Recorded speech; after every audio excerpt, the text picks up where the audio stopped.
You are tuned in to a Fireside chat with Zany Mystic. Join us now on another exciting metaphysical journey. Relax, tune in, drop out, and take a seat by the fire as we explore new realms and possibilities. This is Magenta Pixie. You can find me at magentapixie.weebly.com. But now, here is Zany Mystic and guest. Enjoy the show. Good evening, everyone, and welcome back to a Fireside Chat with Zany Mystic. I am your host, Lance White. Tonight, my guest is Dr. Rebecca Hardcastle. Dr. Hardcastle is the originator of the concept of exoconsciousness, which is the study, practice, and applications of the extraterrestrial origins, dimensions, and abilities of human consciousness. Investigations include determining the biological, historical, and multidimensional relationship between humans and extraterrestrials. Her research normalizes paranormal abilities once thought beyond human capacity as essential for a 21st century spacefaring species. Dr. Hardcastle is a certified hypnotherapist and transformational life coach. She has a doctorate in parapsychic sciences and a Master of Divinity in philosophical theology. Committed to deepening her spirituality, Dr. Hardcastle practices Tibetan Buddhist yoga, Reiki healing, and meditation. She has recently published a book titled Exoconsciousness, Your 21st Century Mind, which we'll be discussing during the show. So let's welcome her now so we can find out more about this, about her and about the book. Hi, Rebecca. How are you? Hi, Lance. Good evening. Thank you. Thanks for the introduction, and hello to all your audience. Well, now we're all on the same page. Or maybe we're off the pages already. We're outside the box. Well, I just wanted to say that I really enjoyed your book quite a bit. Thank you. It brought up so many wonderful things that are crucial to understanding what's happening in the higher realities, and also it was quite an insight into your own life. I suppose we should begin with some of your early experiences, only to bring the audience up to speed a little bit, and how you were led into this direction. You've had quite an interesting life. I have, and I think as I meet experiencers and contactees, all of us have come into planet Earth and have just had these, various tapestries of life that, looking back we think, oh, why did I jump in at that point with, that sort of story around my life? And it's just fascinating, not only my life, but the life of other people who've had a lot of extraterrestrial experiences. And we're all kind of marching in tandem now, which is a wonderful feeling. And as you mentioned, I began my life early as a contactee. My earliest memories are of about 3 years old. I was part of a contactee community. I went to what I call school. I went to Star School. And it's interesting in my hypnotherapy work, just working with other contactees who had different kinds of school experiences, but just a phenomenal number of people that went to some kind of Star School. Whitley Strieber has that book called Star School or Night School or something like that, and he talked about when he was a little boy and he would meet out in the woods, and he would be trained by the extraterrestrials. And I've had clients that have come in and told me about just similar experiences that happened to them. And, absolutely. Yeah. One of my guests, which you mentioned in your book, is Jim Sparks, and he wrote the book The Keepers.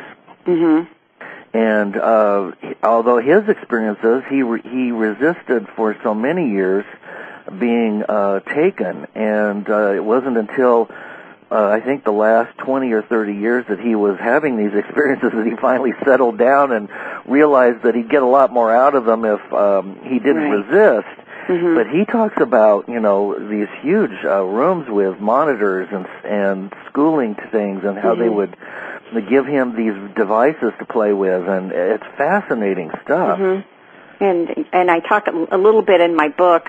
I'm sure you noticed when I talked about just going back to star school. I went to star school as a child and learned so much, and then as an adult, when I re-entered star school again, and I would lie in bed at night in my bed, and literally these three-dimensional symbols would be punched down through my ceiling, and wow. I'd be, learning a whole new symbolic language and a whole new form of communication through that. That was a phenomenal, just awe-inspiring period of my life. I thought, oh my goodness, what's going on? I'd get in bed at night, and the orbs would appear in my bedroom, and I'd be awakened, and there it would start again. And it's funny, I guess I never really considered fighting it, because that could have been because I was such an early contactee as a child, that there was a part of me that was at peace with, well, this was just another, way of communicating in contact, and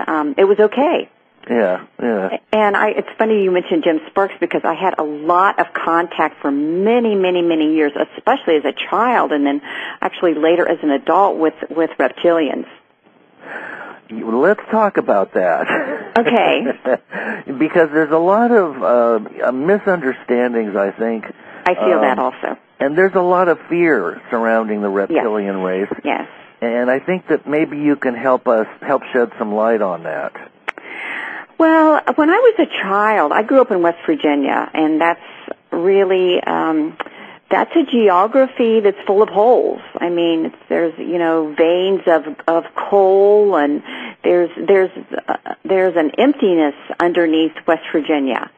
And I remember as a little girl, I grew up in this small town in West Virginia named Clarksburg.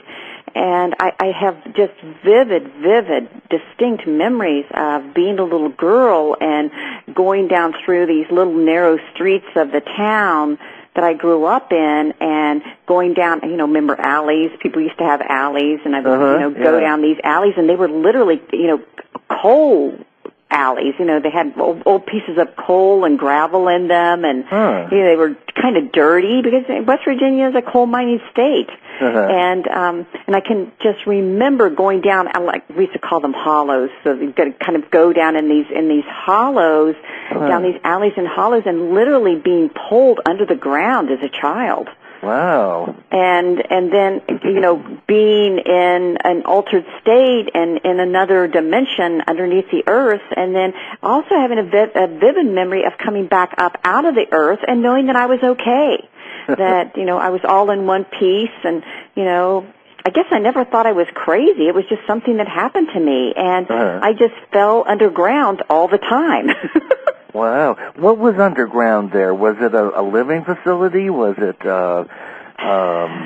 habitable? I think it's dimensional. I think it's I feel like what I went into as a child was an interdimensional realm, and the Celtic people talk about it, and the mystics talk about it, and there's obviously other dimensions, other paranormal dimensions on our Earth that we can't experience. And for many years, I was doing shaman work where I was literally traveling underneath the ground, and I didn't even know I was doing shaman work, but I was kind of a natural at it, I guess, just because of my childhood. And then as an adult, I began to be visited by these huge reptilian creatures. But, quite honestly, I think I wasn't ever afraid of them because I knew them as a child. So it's almost like I was socialized already. So I never had a fear. Were they communicating with you telepathically? Oh, absolutely. Mm-hmm. I sense them when they come back to me. Actually, I haven't been working with them recently, but when they're around, I can absolutely sense them.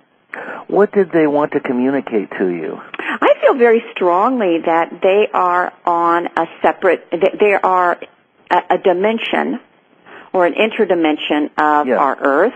Yeah. And that they dwell in that dimension, but that they can also dwell in our own dimension also. And my perception of it and experience of it is that they are really keepers of the earth. They are keepers of that dimension of earth, and they're a planetary preservation type of species. But I was never harmed. I was actually never afraid. I really felt at peace, and for many, many years I communicated with them. I feel that they have their own language, that they have their own vibration. They have a very, very distinct vibration.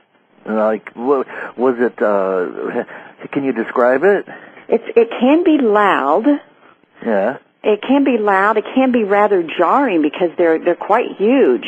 Yeah, like 14 feet or so, or? Well, not 14 feet, I would say, but, good 8 to 10 feet. Wow. Yeah, very, very towering, very massive.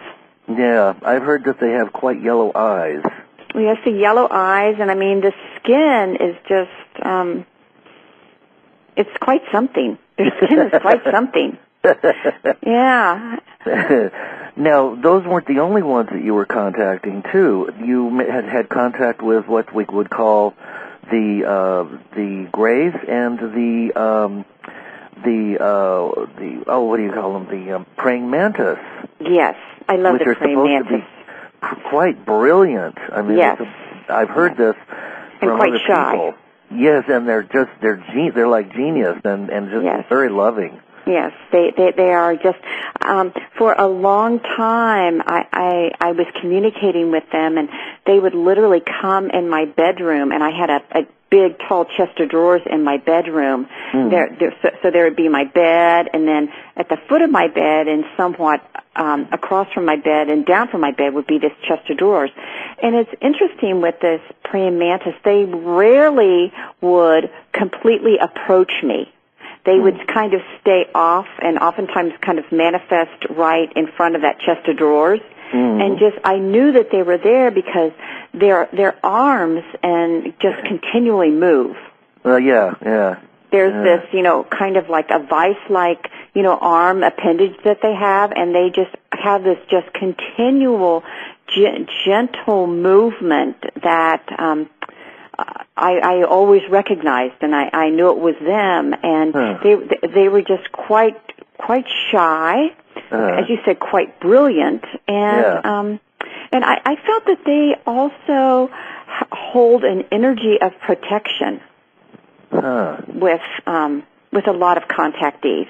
Kind of making a checkup, are you okay? How are you doing?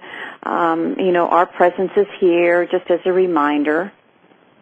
So that, and then I had a long experience actually with Grays, and that was not frightening to me either. I remember I was taking a class in hypnotherapy, and there was an issue in the class one day, and so the teacher was very psychic, and she did a lot of clearing and that sort of thing, and so she had everybody leave the class one day. Because she said, this class, there are so many negative attachments in this class, we've got to clear it out. And so she had everybody get up and leave, and then one by one, she invited people in, and then she cleared them.